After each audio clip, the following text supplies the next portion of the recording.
सरकार द्वारा कर्मचारियों के लिए ओपीएस बहाली के बाद अब प्रदेश के किसान बागवानों ने सरकार को चुनावी वायदों को याद करवाना शुरू कर दिया है। संयुक्त किसान मंच के सहयोगी संगठनों के प्रतिनिधियों ने आज शिमला में बैठक की और सरकार को लंबे समय से चली आ रही बागवानों की मांगों को शीघ्र पूरा करने की मांग की है। बागवानों ने एपीएमसी एक्ट को लागू करने, बागवानी बोर्ड के गठन, फलों के दामों को तय करने के लिए जल्द कमेटी बनाने की कांग्रेस सरकार से मांग की है। बागवानों का कहना है कि प्रदेश में 2005 में एपीएमसी एक्ट बना हुआ है, लेकिन इसे आज तक लागू नहीं किया गया है। कांग्रेस सरकार को इसे शीघ्र लागू करना चाहिए। इसके लागू होने से सेब किलो के हिसाब से बिकेगा और महंगे कार्टन की समस्या का समाधान अपने आप हो जाएगा।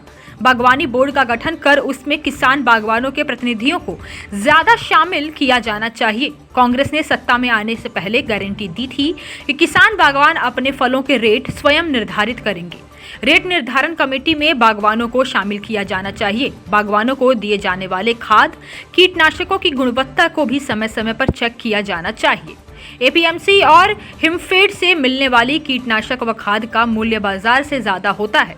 सरकार को इस लगाम लगाने की जरूरत है। उन्होंने कहा कि हॉर्टिकल्चर को टूरिज्म के साथ जोड़ने की जरूरत है। इसकी शुरुआत होनी चाहिए, जिससे प्रदेश की आर्थिकी भी मजबूत होगी। कांग्रेस पार्टी ने जब सत्ता में आने से पहले चुनाव में जो एक गारंटी दी थी कि जो ग्रोवर्स है वो अपने उत्पाद का खुद रेट डिसाइड करेंगे, तो उसमें उसके लिए जो कमेटी वो फॉर्म की जाएगी, तो उसमें हमारा सबसे पहले ये रहेगा कि जो कमेटी फॉर्म की जाए उसमें जो है बागवानों के प्रतिनिधियों को भी शामिल किया जाए, उसका प्रतिनिधि मंडल भी शामिल किया जाए और इसके बाद ही जो भी आगे की उनकी प्रोसीडिंग रहेगी वो की जाए। और इसके बाद जो दूसरा हमारा है हॉर्टिकल्चर बोर्ड या जो हॉर्टिकल्चर कमीशन है उसको हम चाहेंगे कि इसमें जो लार्जर रिप्रेजेंटेशन है वो फार्मर्स की हो।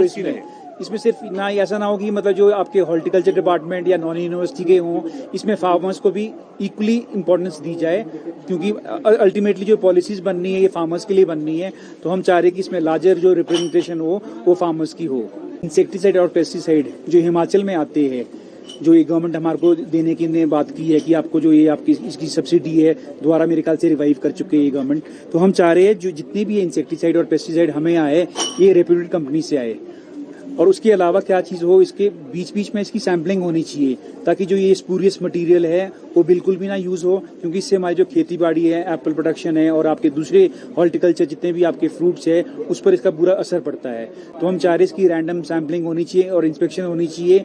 जो भी मतलब आपके नकली दवाइयाँ वगैरह बेचते हैं उन लोगों पर एक्शन होना चाहिए, या तो ये इनके आपकी ब्लैक लिस्ट होनी चाहिए ये कंपनीज या ये शॉप्स, ताकि मतलब जो आपके किसान बागवान हैं उनकी जो मेहनत है, साल भर की मेहनत है, वो खत्म ना हो। जो एपीएमसी एक्ट है ये 2005 में ये बना था, ये अभी तक किसी भी गवर्नमेंट ने इसको कोई लागू नहीं किया है। तो वी वांट दैट जो एपीएमसी एक्ट है इसको गवर्नमेंट इस बार इन्फोर्स करे, बिकॉज इसमें गवर्नमेंट को सीधी सी बात ये है कि इसमें क्या होगा, जो हमारा जो फ्रूट है, चाहे वो एप्पल है चाहे वो आपके दूसरे हॉर्टिकल्चर फ्रूट्स है, वो सारे पर केजी के हिसाब से बिकेंगे। बिकॉज वीव सीन जब आपके जयपुर जैसे स्टेशन में या कुल्लू मनाली जैसे एरियाज में जो आपकी एप्पल है वो पर केजी के हिसाब से बिक सकता है, तो व्हाई नॉट हियर। अगर एपीएमसी एक्ट गवर्नमेंट इसको स्ट्रिक्टली इसको लागू करती है इस बार, तो जो हमारे यूनिवर्सल कार्टन है चाहे आपके दूसरा कार्टन टेलीस्कोपिक कार्टन है उसका इशू हमारे बिल्कुल खत्म हो जाएगा।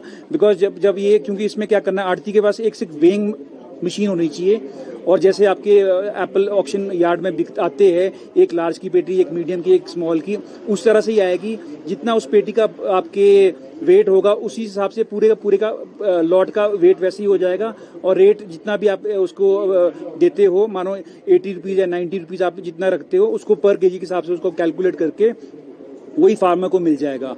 तो हम चाहते हैं जो एपीएमसी एक्ट है, क्योंकि इसमें कोई फाइनेंशियल बर्डन नहीं है गवर्नमेंट को, इस साल ये बिल्कुल इनएक्ट हो जाए और ये पूरे मतलब प्रभाव से इस बार लागू होना चाहिए।